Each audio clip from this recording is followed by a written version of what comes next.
sudah paham atau mungkin anak-anaknya sudah pada soleh semua, alhamdulillah. Oh ada. Alhamdulillah. Dan mungkin kami persilahkan di depan.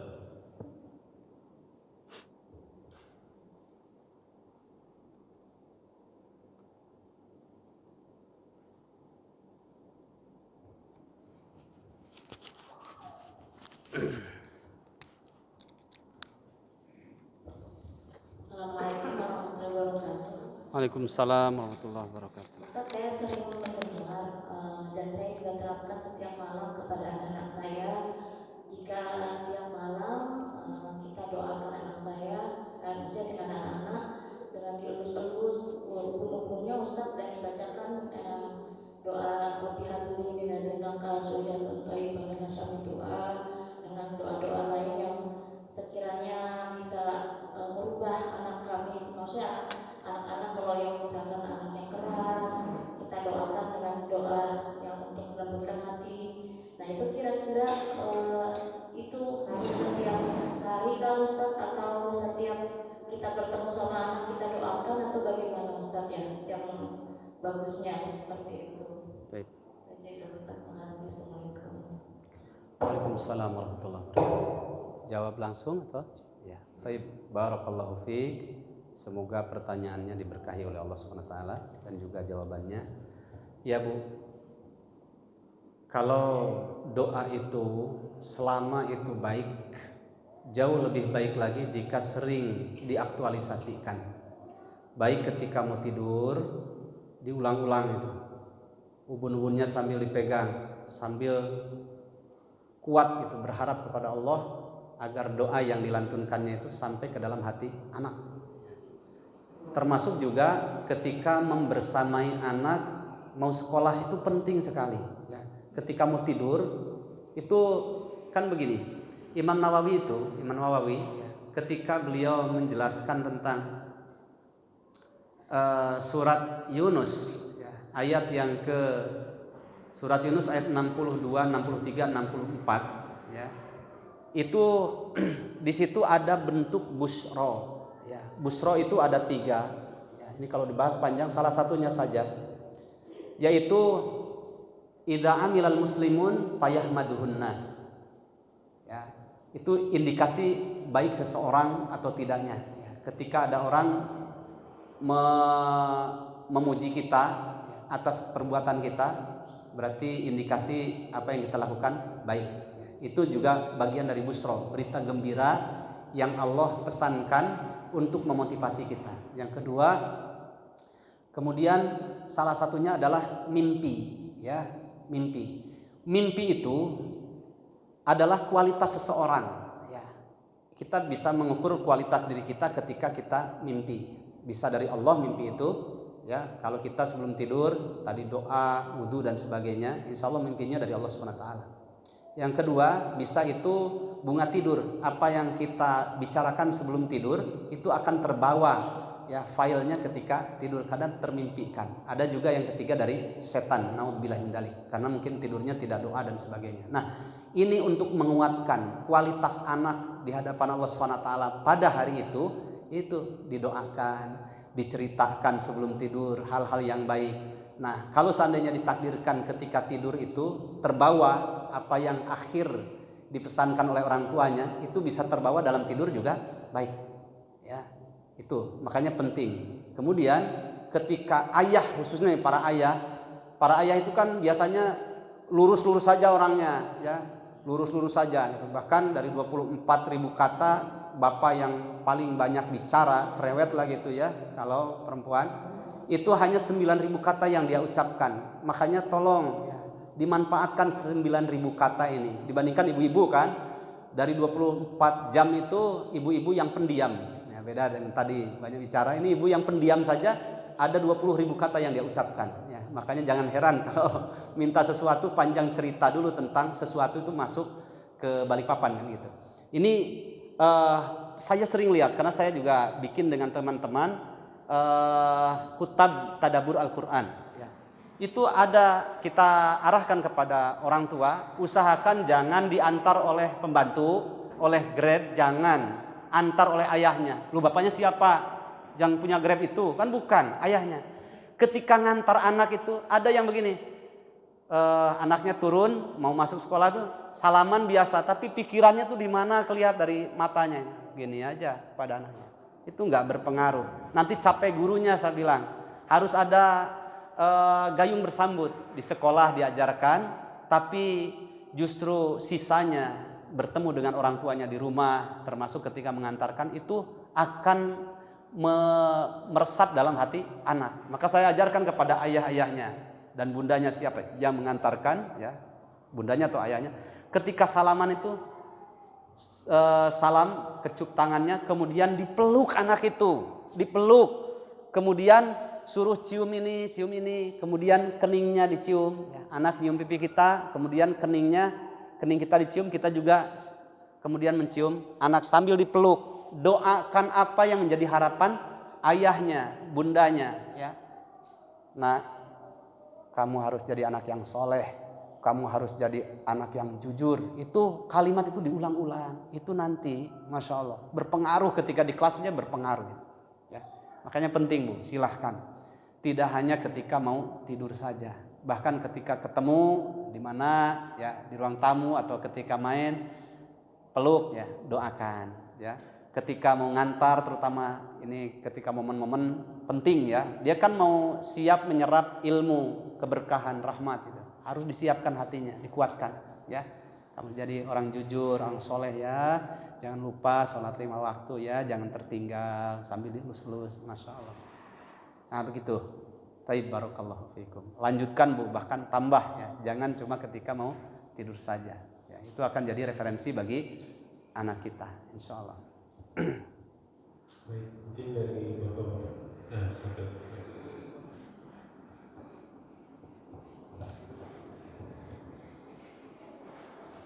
Assalamualaikum warahmatullahi wabarakatuh. Waalaikumsalam warahmatullahi wabarakatuh. Iya, Ustaz.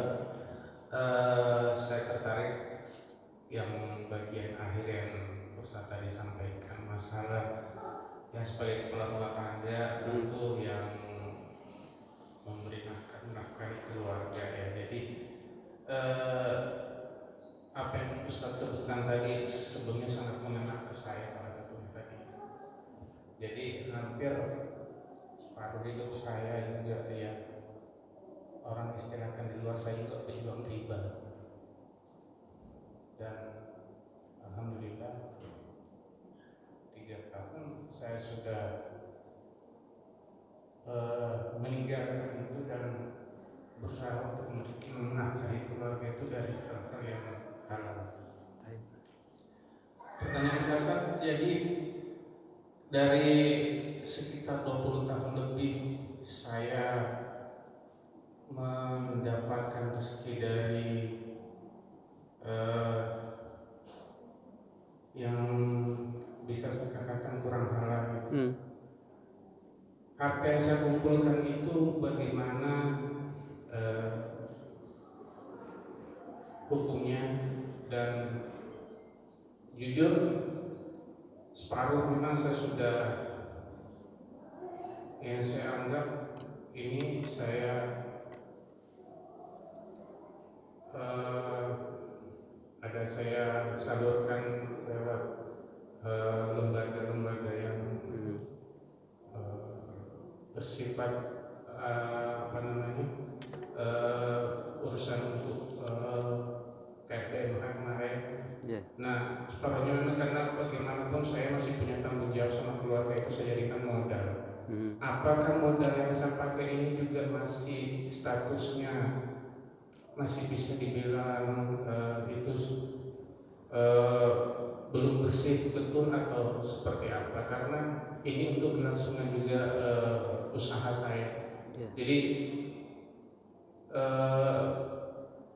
kendaraan apa segala macam yang saya anggap kemarin saya sudah ini rumah nah tinggal sekarang memang ada saya sisakan untuk modal kerja. Baik, terima kasih, Pak. Barakallahu fiik, jazakallah atas pertanyaannya. Ada dosa yang jauh lebih besar daripada dosa riba, ya. Dan Ibnu Taimiyah sampai mengatakan dosa besar secara berurutan itu tidak pernah ada Allah firmankan secara berurutan kecuali dalam surat Al-Furqan. Coba dilihat surat 25 Al-Furqan, insya Allah nanti kita akan dapat jawabannya dari situ. Surat 25 dari sejak ayat yang ke-68 sampai ayat yang ke-70. Semoga ini bisa mewakili jawaban dan meyakinkan beliau dan juga kita semuanya. Sudah ketemu? Baik. Walladzina la yad'una ma'allahi ilahan akhar. Saya ringkaskan. Karena itu kan tentang sifat ibadur rahman, tapi harus dipahami mafhum mukhalafahnya. Lawan dari arti yang sesungguhnya. Satu, dosa syirik. Wala yaqtuluna nafsal lati harramallahu illa bil haqqi. Dosa membunuh jiwa, menghilangkan nyawa orang. Wala yaznun, dosa zina. Wa may yaf'al dzalika yalqa athama. Siapa yang melakukan hal itu dia akan bertemu dengan dosa-dosanya. Bahkan yudha'af lahul adabu. Kalau dia tidak tobat, terbawa sampai mati, masih melakukan salah satu di antara 3 dosa itu, bahkan 3-tiganya, Allah akan melipat gandakan siksanya yaumal qiyamati, pada hari kiamat. Wa yakhlud fihi muhana, dan akan kekal di dalam neraka dalam keadaan hina. Tapi Allah masih menawarkan rahmatnya. Dilihat ayat 70-nya. Illalladzina illa man taba, kecuali orang yang bertobat, wa amana, dan beriman, wa amila amalan salihah, dan dia beramal dengan amal yang salih, ya. Tobatan nasuha, dia meningkatkan kualitas imannya, kemudian dia pertajam hubungannya dengan Allah dengan sekian amal saleh, ya. Faulaika yubaddilullahu sayyi'atihim hasanat. Syekh Nabil itu ketika menjelaskan tentang kalimat faulaika yubaddilullahu sayyi'atihim hasanat, ya. Harus yakin, ya. Faulaika yubaddilullahu sayyi'atihim hasanat, ya. Yubaddilullahu, nah, sayyi'atihim itu bentuknya plural, ya. Sayyi'atihim. Hasanat juga bentuknya plural juga, ya. Bentuknya jamak, hasanat. Yubaddilu Allahu sayyi'atihim hasanat. Sayyi'atihim hasanat, ya. Ada kalimat itu? Coba dicek. Baik, ya. Lihat tadaburnya. Kalau pendekatan tadabur, kita akan yakin, ya, dosa-dosa apapun termasuk yang ditanyakan. Bahkan ini dosa yang lebih besar dari itu, dosa syirik, ya, membunuh jiwa, berzina. Itu kalau benar-benar bertobat, kemudian meningkatkan kualitas imannya dan hubungannya dengan Allah Subhanahu wa taala dipertajam dengan sekian amal saleh, dia jujur, taubatan nasuha, yubaddilu. Ini kalimatnya continuous tense, fi'il mudhari, ingat, jangan cuma sekedar baca, ya. Maknanya continuous. Allah terus menerus akan mengubah, mengganti sayyi'atihim, kebobrokannya, kesalahannya, kotoran-kotorannya. Ini kan bentuknya jamak, plural, ya. Ribanya, kemudian maksiatnya, zinahnya, judinya, ya, sayyi'atnya banyak ini. Allah gantikan hasanatin, dengan bentuk-bentuk kebaikan-kebaikan. Nah, sampai Syekh Nabil mengatakan, kalau dulu, ya, usahanya haram dengan penghasilan yang sangat banyak, tapi kalau dia jujur, nanti suatu saat lihat Allah akan gantikan dengan yang pekerjaan yang halal, yang bersih, ya. Kemudian Allah berikan keberkahan yang lebih, ya, hasil yang lebih, hasanat. Seperti Bapak yang saya ceritakan tadi, sekretaris bank itu, ya, sekarang jadi tuan tanah, ya. Padahal berawal dari dia siap di laundry oleh Allah Subhanahu wa taala. Bayangkan jadi jualan bawang merah dari Brebes itu di depan rumahnya digelar begitu. Ya, yang beli itu nasabah, tapi sabar gitu ya. Dia bersihkan, Allah melondri beliau dari hal yang haramnya semuanya ya. Itu sampai habis-habisan. Yang ini harta yang hasil dari dulu haramnya habis, ini habis. Kemudian Allah gantikan ya. Sekarang jadi tuan tanah, bahkan bisa berangkat ibadah haji ya. 6 tahun dari proses hijrahnya itu ya. Beliau kalau ketemu saya bilang, kalau saya nggak hijrah Ustadz, mungkin anak saya tidak terselamatkan dan saya juga belum tentu berangkat ibadah haji ya. Nah, ini kasih sayang Allah Subhanahu wa taala, karena persoalannya adalah sidqun niyah, jujurnya hati kita di dalam bertobat. Nah, itu akan Allah gantikan ya. Kalau dulu bertemu istri, misalkan istri yang sama-sama maksiatnya, kemudian kita hijrah, istri tidak mau diajak untuk hijrah untuk menjadi baik karena tidak satu frekuensi, ini kan sayyi'ah. Allah akan gantikan dengan istri yang hasanat, yang satu frekuensi. Pekerjaannya dulu buruk, kemudian hijrah, Allah akan gantikan dengan pekerjaan yang hasanat, yang lebih baik. Begitu juga hal-hal yang lainnya yang dulu buruk, Allah gantikan dengan hasanat. Pasti itu ya, cuma kita harus siap hati. Orang jujur itu kan pasti Allah akan menguji sejauh mana kejujuran di dalam kembali ke jalan Allah Subhanahu wa taala. Tadi bahasanya Ucai itu kan, saya siap untuk lebih baik di laundry di dunia daripada di laundry di akhirat ya. Menunggu masa proses Allah gantikan dengan hal yang terbaik, itulah harus ekstra sabar ya. Dan itulah bagian dari bentuk rahmat Allah Subhanahu wa taala kepada hambanya. Luar biasa ya. Nah, kemudian kita tidak ragu kan. Kita tidak ragu. Pasti kalau sumbernya yang haram, Allah juga akan kasih PR ya. Makanya kenapa kalau kita membaca dalam, coba kita lihat suratnya ya, dalam surat 23 ayat 51. Berarti surat apa? Al-Mu'minun.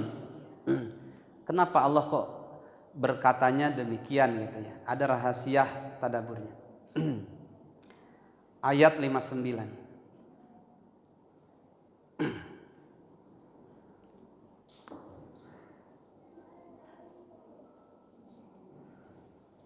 Surat 23.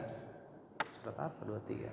51 ayat, bukan 59, 51. Memang ini berbicara yang dipanggil para rasul ya, sehingga tidak ada kalimat halalnya. Tapi kalau Allah berfirman, ya ayuhan nas kulu minat thayyibati halalan thayyiba, karena manusia itu harus halal, harus thayyib. Kalau para rasul sudah jelas, rasul itu yang halal sudah pasti ya, karena namanya juga rasul. Cuma yang thayyibat diingatkan oleh Allah. Wahai para rasul, makanlah makanan-makanan rizki yang bersih-bersih saja ya. Kalau makanan yang bersih, apalagi halal dan thayyib, itu efeknya wa'malu shalihan, akan memberikan semangat kepada seseorang untuk cinta dengan amal saleh ya. Jadi kalau kita makan, mengkonsumsi yang sumbernya haram, nutrisi yang keluar juga jadi tenaga ya, itu juga haram, sehingga malas untuk melakukan hal yang baik. Tapi kalau nutrisinya halal dari sumber yang halal, maka sumber halal akan mengeluarkan energi yang positif, yang halal juga, sehingga dia semangat dalam beramal salih. Makanya kalimat kulu minat thayyibati, setelah itu kalimatnya wa'malu salihah. Nah, itu rahasianya. Insyaallah ya, bismillah, karena ketika kita di tempat kerja yang haram, namanya pemberi rezeki itu tidak pernah berubah. Ar-Razzaq ya Allah. Ketika kita lepas dari yang haram, ingin jujur mencari yang halal, Ar-Razzaqnya juga Allah. Di Bandung yang ngasih rezekinya Ar-Razzaqnya Allah, di Balikpapan juga Ar-Razzaqnya Allah, mau di Swedia juga Ar-Razzaqnya tidak pernah berubah, Allah Subhanahu wa taala. Dulu ada kawan saya itu adik kelas ya. Dia pas mau tugasnya di pedalaman. Akhirnya request sama ustadznya, Ustadz, saya tugasnya jangan di pedalaman lah, katanya di dekat rumah ibu saya saja. Sini kamu, katanya. Kalau di Jakarta siapa Tuhanmu yang ngasih rezekinya? Allah. Terus kalau di pedalaman siapa? Ya Allah. Ya sama-sama ar-Razzaqnya Allah, ya sudah berangkat aja. Ya. Begitu, harus yakin ya, harus yakin. Bismillah ya. Yubaddilullahu sayyi'atihim hasanat. Dulu buruk, pekerjaannya haram. Nah, kalau kita hijrah, yakin suatu saat Allah Subhanahu wa taala hasanat akan ganti dengan yang lebih baik. Insyaallah. Bismillah, gitu ya. Barakallahu fiikum. Alhamdulillah, waktunya juga sudah cukup, dan mungkin setelah ini Ustaz juga akan langsung menuju ke head of atas. Baik, sebelum ditutup mungkin bisa dipimpin doa dulu Ustaz. Ya, baik.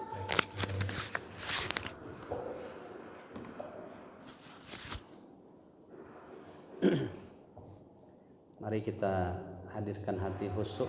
Semoga doa ini sampai ke arsy Allah Subhanahu wa taala dan Allah kabulkan untuk kita dan keturunan kita semuanya.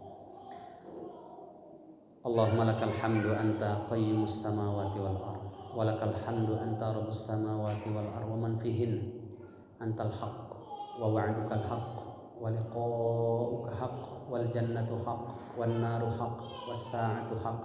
Allahumma laka aslamna wa bika amanna wa alaika tawakkalna wa ilaika anabna wa bika khasamna faghfir lana ma qaddamna wa ma akharna wa ma a'lanna wa ma anta a'lamu bihi minna antal muqaddim wa antal muakhir la ilaha illa anta Rabbana la tuzigh qulubana ba'da idh hadaitana wa hab lana min ladunka rahmah innaka antal wahhab Rabbana la tuzigh qulubana ba'da idh hadaitana wa hab lana min ladunka rahmah innaka antal wahhab Rabbana la tuzigh qulubana ba'da idh hadaitana wa hab lana min ladunka rahmah innaka antal wahhab Rabbana atina fid dunya hasanah wa fil akhirati hasanah wa qina adzaban nar Rabbana atina fid dunya hasanah wa fil akhirati hasanah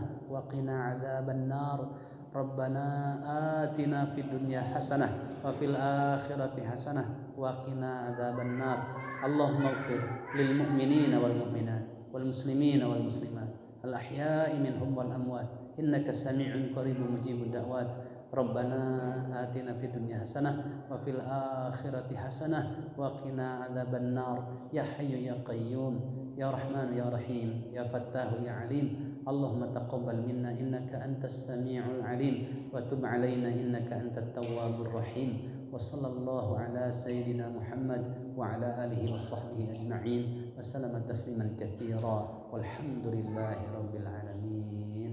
Assalamualaikum warahmatullahi wabarakatuh. Baik, alhamdulillah telah berakhirnya acara kajian kita pada pagi menjelang pagi ini.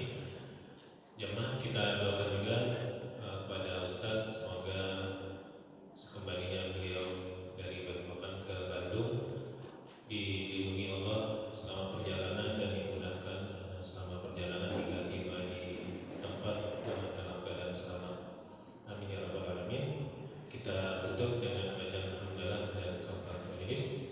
Alhamdulillahirabbil alamin. Subhanallahumma wa bihamdihi asyhadu an la ilaha illa anta astaghfiruka wa atubu ilaik.